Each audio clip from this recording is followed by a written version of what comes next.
Welcome to a Community Partners interview, where we explore the organizations, opportunities, and resources that look to make change in our daily lives.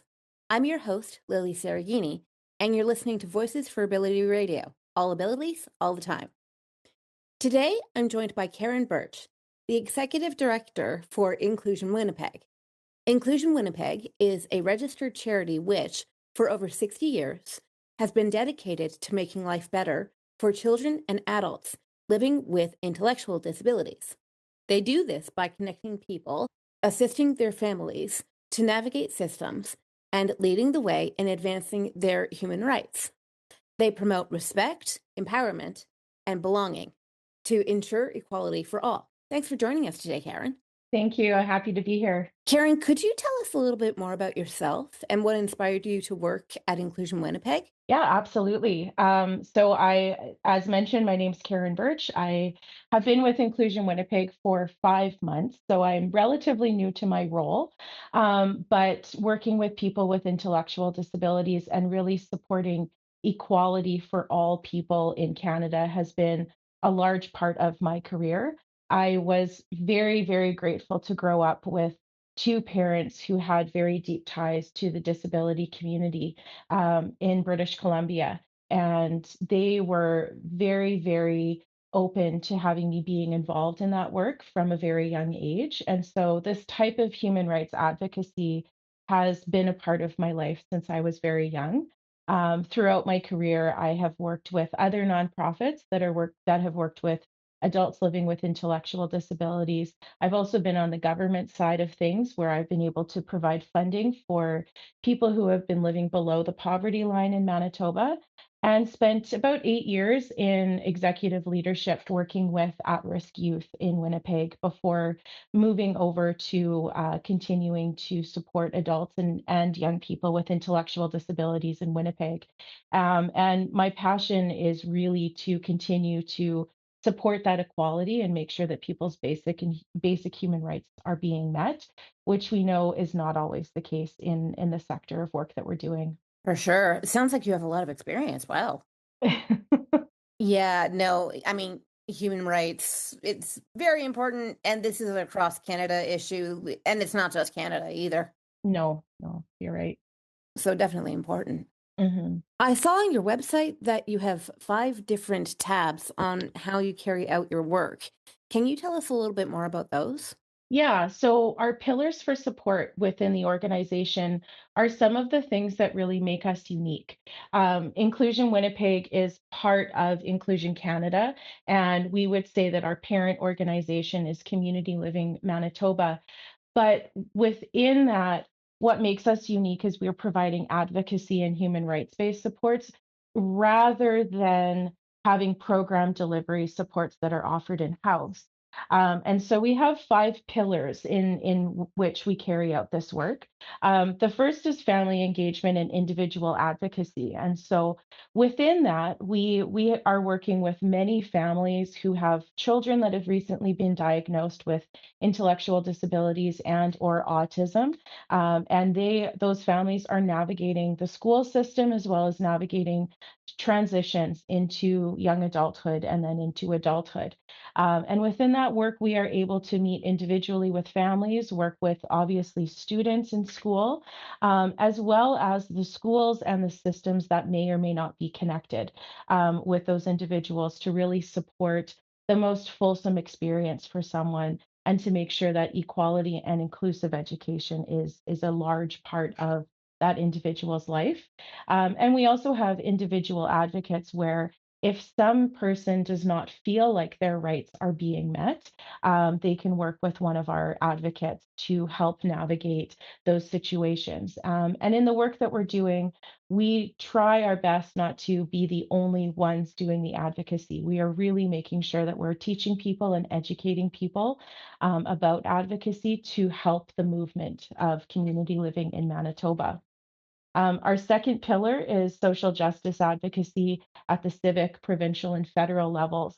And so within this, Inclusion Winnipeg has a very unique ability to hold these government bodies to account because we do not receive funding from these bodies typically, especially in the sense of program delivery. And so we're able to really navigate some of these individual advocacy needs that come up and then tabulate when we start to recognize a pattern and work towards holding government to account for that. Unfortunately, this year, it looks like there's going to be a lot of advocacy in Manitoba. The main funding body, Community Living Disability Services for Adults, is we're noticing some really large shifts where it feels like we're going backwards in time. And so this is an example of where we bring a collective of like-minded organizations together so that we can really promote positive change and again hold government to account for some of the atrocities that are happening in Canada. Our third pillar is research on effective public policy and promising developments in the attainment of human rights. We work very closely with professionals, human rights lawyers, doctors, and other professionals to really make sure that people have a keen understanding of human rights law, public policy, and how that relates to their individual lives. And of course, this often then turns into other areas of systemic advocacy. Within the last 3 years, Inclusion Winnipeg has been a part of some large research provincially around supported decision making and the right to decide for people with intellectual disabilities. We know that oftentimes, upon diagnosis, a lot of rights for people are taken away. And what we're doing with this education is really trying to make sure that the professionals who are in a diagnostic capacity have a keen understanding that people's rights cannot be taken away when it comes to a decision making right off the hop. And rather, there needs to be a lot more work done to assess who those supports are for people to make decisions and best practices within that. Our fourth pillar, pardon me, is training and professional development for service providers and community leaders. Inclusion Winnipeg, since our inception, has been a leader in professional development in the province. We offer path and map training, positive approaches trainings, and we will often be asked to create different trainings to work with some of the challenges or changes that are happening within our community. Currently, we are exploring the need for a family advocacy leadership series. We have many, many families in Manitoba who are navigating some school challenges with their children and really wanting to step up and find some new ways to advocate. And because of the power of the community living movement that happened in the 70s and 80s, we want to create a leadership series that is not only teaching parents how to be advocates, but is also teaching people the history of this movement so people know how far we've come and also have an understanding of where we need to go. And our final pillar is mobilizing community action to protect and advance human rights for all people. So, this is kind of an all encompassing pillar that is really related to the other four that I've talked about. But this really comes down to making sure that the entirety of Winnipeg is knowledgeable about some of the challenges that we're experiencing when it comes to people with intellectual disabilities and autism, the rights that may or may not be taken away from people, the challenges in funding. And this is where we would launch workshop series, educational opportunities, and we would be creating coalitions and incubating some different ideas with like minded organizations to create positive change in our community. One thing that's really important in all of our work is every single thing we do is involving people with lived experience in our work. Any new program that we're offering, project or workshop, etc., we are making sure that the voice of our community is heard and is recognized because that's the most important voice that we need in this work. Wow. That's very in depth. That's incredible. I was actually told by a mentor of mine, you don't make money doing advocacy. And in the back of my head, I'm like, you want to bet? Yeah. I know. I mean, I wish that there were funding dollars for advocacy because that's all of what we're doing. But the good thing is when you're doing the work that we're doing, as hard as it is, it's beautiful to see when community comes together and really recognizes the changes that need to happen. It's still the hardest work that I think we've all ever done in our lives, but seeing that change really makes a world of difference. Absolutely, absolutely. I mean, you gotta get paid, but honestly, community at the end of the day is the most important thing. Mhm. The Mhm. most important thing, and awakening as a community collectively, we gotta do that. Absolutely. And one of the things that we highlight so often is disability can happen to any and all of us at any given time. And any person could experience disability without notice. And so we really want to make sure that everyone understands those rights so that when we call our community to action, they know exactly what they're speaking to. Are there any myths or misconceptions about Inclusion Winnipeg? That's a great question. I think that because we are relatively unique in our offerings, where we don't have residential programming, we don't offer a day program, etc. I think that within Manitoba, are still some folks that believe we are more of an agency that is providing these supports rather than an advocacy and human rights based organization. And that really comes down to the way that we're marketing ourselves. As I'm sure you also know, the challenge with marketing yourself, especially from an advocacy lens, is as soon as people hear about you, your capacity can become quite overwhelming. And we're kind of at that point right now where we know there's a lot of people who are looking for advocacy based supports. And we're trying to meet all of those needs to the best of our ability. But that would be the biggest one. We also had a name change in 2016. We went from Community Living Winnipeg to Inclusion Winnipeg, and that was based on Inclusion Canada, really recognizing the value of using the language inclusive or inclusion versus community living. And so, with any well-established organization, that there's always years of confusion when there's a name change. We've been in the same neighborhood for much of our time, over 40 years, and so we often still have people call us by our former name, which we welcome, but we always correct because inclusion is the word that best represents the work that we're doing. For sure. Because it's not just about living in the community, you have to thrive in the community, and to thrive, you have to be included. Exactly, exactly. And it's about supporting people and educating people to define what community means to them. Makes sense to me. Mhm. What is the Take Action tab all about? So take action is looking at finding different ways that people can be involved within Inclusion Winnipeg. So we have membership opportunities, and if you become an Inclusion Winnipeg member, that is open to any community members that we are actively working with. It's also open to any community member in general who may have an interest in supporting this community of people with intellectual disabilities. And what we would do in that case is when we are calling government to action, we would ask our membership to support us with that. We also are actively look for volunteers to support our work. We are a small but mighty team. We are overseeing many, many individuals within the city, and we only have 6 staff. So our volunteers help us with social media and marketing, donations, etc. And we're also always exploring opportunities for people to join our board of directors as well.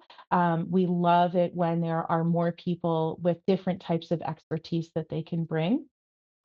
Like any charitable organization, we love financial contributions and donations.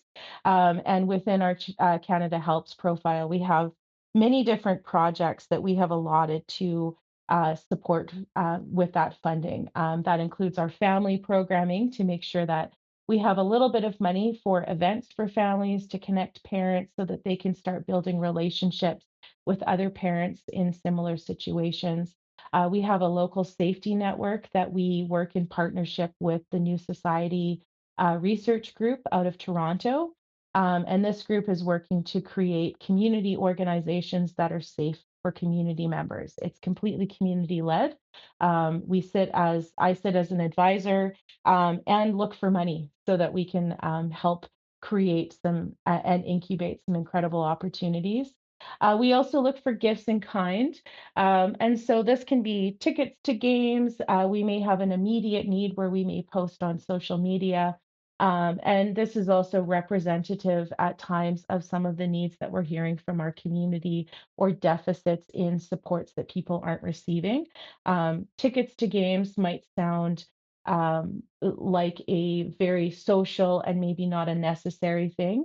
But when you think about people living below the poverty line, access to entertainment and going out to a movie or something like that is actually a large obstacle for people to overcome. And providing that opportunity can be huge. We also have a gala every year, our Fall for Fashion event, which is an inclusive fashion show. It's one of Canada's only inclusive fashion shows. So we're always looking for donations and sponsorships to help run that. And that gala event also helps support the sustainability of our organization every year. Um, Nice. yeah, yeah. I'm sorry, I didn't mean to interrupt. I was just going to say, like, these small things, going out for dinner with your friends, going out for a movie, going out, buying a new shirt, whatever. It's all part of being part of the community and of being included. It's part of being human, for heaven's sake. Like, we can't just sit home and drink tea. Well, exactly, and I think it's so important to make sure that we are promoting those natural opportunities for people, regardless of someone's financial background, because it's also quite common for anyone to treat a friend to go to a movie or to win tickets on the radio, and so we want to make sure that when we are receiving those opportunities, that we're sharing that with community as well. Absolutely. Are there any restrictions to the services at Inclusion Winnipeg, such as age, disability type, caregivers or family members only, things of that kind? We don't have specific restrictions, no. We will absolutely talk to anyone who reaches out, and we do want to make sure that if we are not the right fit for an individual, we will make sure to connect them with a warm introduction to the right place. Our primary focus of advocacy is with people with intellectual disability. And so that would encompass families, support networks, and of course, most importantly, the individuals themselves. What we're seeing right now in Manitoba, which has become a capacity challenge for us, is we are seeing higher numbers of people being diagnosed with autism in Manitoba. And unfortunately, our province does not currently have specific funding for people who are autistic. And we are needing to redirect many people who have recently been diagnosed and are in search of those supports. Our hope is that we can open up more of our advocacy supports for people who have autism in the event that provincial funding does not come out. But this is one of those areas where we do have to look a bit at capacity and we do have to look a little bit more clearly around intellectual disability versus other disabilities. And again, this is where we would resource folks to other like-minded organizations that we trust and we know can fill this gap. But I will say, anytime we receive these calls or inquiries where we may not be the best fit, Inclusion Winnipeg takes note of this. And this is where we then start to work with other organizations, government bodies, etc., to help incubate what opportunities can come. This may be the formation of new organizations. This could be calls to action for funding. We are currently working with some different organizations in the autism platform to support the need for funding in this province for people with autism, because not every person with autism has an intellectual disability, and we have a severe lack of nonprofit based supports for people there. Sure. I mean, it is important because, like you say, not everyone with autism has an intellectual disability. There are Mhm. so many different kinds of autism. You may as well call it autisms. Yes, yes, It's absolutely. it's And not a it catch-all. And everyone's support needs are so different, but we definitely, especially for folks in school, children in school, we're hearing that the support needs for children with autism are quite similar to children with intellectual disabilities. And so this is where we will launch a lot of work with the school systems to see how we can support families better with autism. But we do recognize that we're not necessarily the best fit based on our current the current work that we're doing in our capacities. Mm, but you're willing to reach out for people. I like Mhm. that. Always, yes. Without using any names, can you share a success story with me? Oh, absolutely. We have recently, within the last year and a half, run a project called the Strong in Your Story series. And this has been an opportunity for youth and community members who are connected to Inclusion Winnipeg to learn about how to tell their story in a way that's safe and comfortable for them. They go through a wide variety of different stories. I could talk about it all day, but I'll spare you. But the intention behind it is to support youth to walk out of this with a clear understanding not only of goals as they transition into young adulthood, but also to understand how they can advocate not only for themselves but for their community of people with disabilities as well. One of those individuals who was a part of our first story series ended up being hired by Inclusion Winnipeg to be a junior facilitator. And so this individual came in and was a former youth who was acting as a peer leader, earning above minimum wage for the work. And this individual is also an artist. And so within this program, we are now licensed to run this program as a project of Inclusion Winnipeg. And we are utilizing his art to promote this program in partnership with him. So we've created value cards, and he's designed all of the art for that. So not only does the organization have a beautiful program that we are really excited to be launching, but we also get to promote it with the art and with the support of one of the most incredible community members that we're working with. He also spoke at our Fall for Fashion event last year and has become an incredible public speaker. So I'm really excited to see where he goes in his young adult life. Oh, good for him. Hmm. Are there any events coming up for Inclusion Winnipeg? Yes. So we have our Fall for Fashion event that I mentioned earlier. We are in the process of finalizing a date, but that will likely be in the second or third week of September. And again, this is our gala event. We also have some professional development coming up that we are offering to the community. We're doing path and maps in April and July. And we are also going to be offering positive approaches this summer as well as in November. And all of that information is posted on our website as well as social media to sign up and book. We also have a few right to decide and legal capacity events that will be coming up and are being run by our team.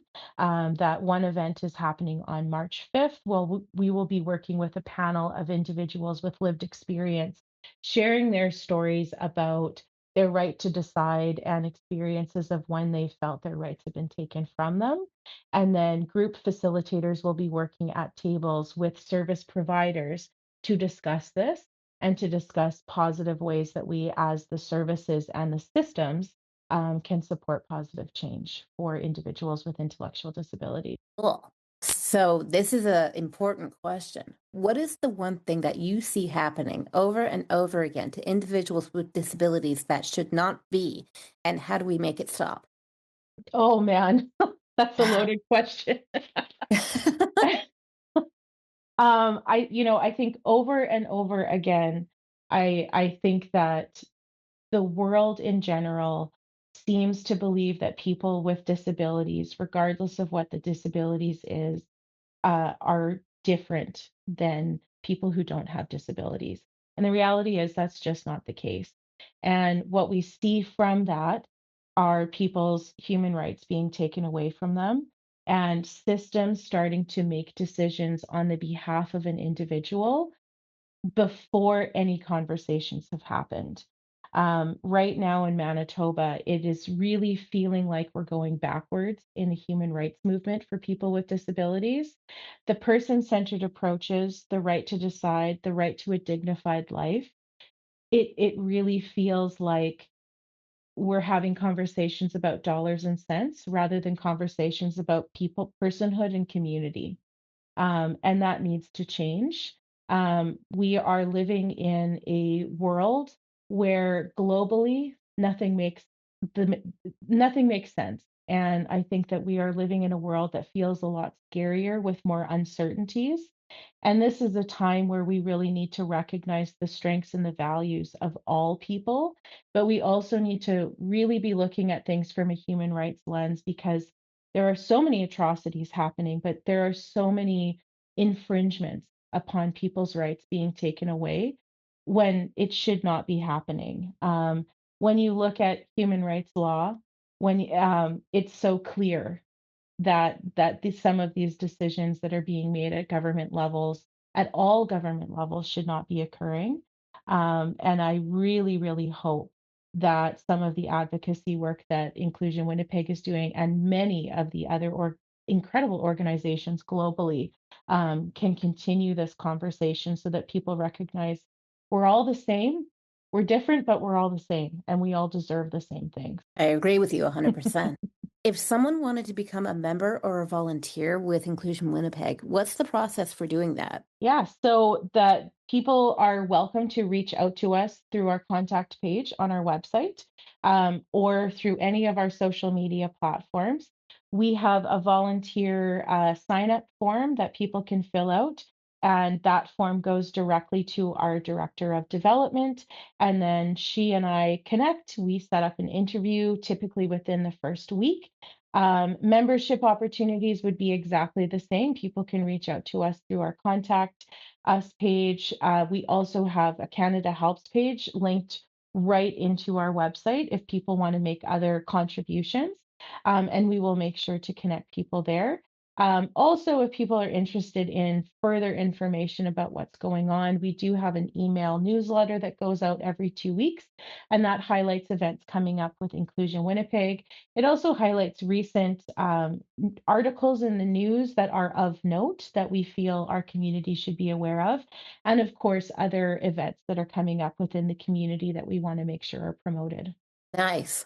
What's the one thing that everybody needs to know about Inclusion Winnipeg? That we are a human rights and advocacy based organization. And we are going to work with any individual to make sure that their human rights and advocacy needs are met. And by doing that, we will also make sure that people are walking out of conversations with us with more knowledge about their rights and more knowledge and education about how they can support and advocate for themselves moving forward. And we're not afraid to take any question. We're not afraid to take any advocacy needs that come our way. Excellent. So, if listeners are looking for more information, how can they reach out to you? So our website is www.inclusionwinnipeg.org. People are also welcome to reach out to me personally. My email is cbirch@inclusionwinnipeg.org. And I would be happy to continue conversations. We keep our social media active. And again, if people have any questions, myself and our director of development have access to reaching out and connecting with folks through all of our social media channels as well. We try to be as inclusive as possible in our communication because we know that people communicate in different ways, and we want to make sure that we accommodate for that with our local community. Thank you so much for talking to us today, Caryn. Oh, thank you. I was looking forward to this all week. No, this is a great interview. You're really smart when it comes to your field. Oh, thank you. Yeah. This has been a really great opportunity to share more about an organization I'm so passionate and happy to be working with. And we agree about so much. I know. It's always, that's the great thing about this sector is that we all like we know the answers, but it's Yep. so nice to be talking with people and I never feel like I have to be combative. We get it, you know?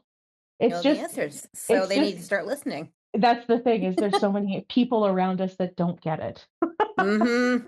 But we Yeah. can make them. Oh yeah. Oh yeah. I'm not afraid to yell, and I have a megaphone. Cool. I got to get me Yeah. one of those. Yeah. Thank you so much, Caryn. Yes, absolutely. You've been listening to a Community Partners interview on Voices for Ability Radio. I'm your host, Lily Cereghini. And remember, folks, stick together because we are all in this together.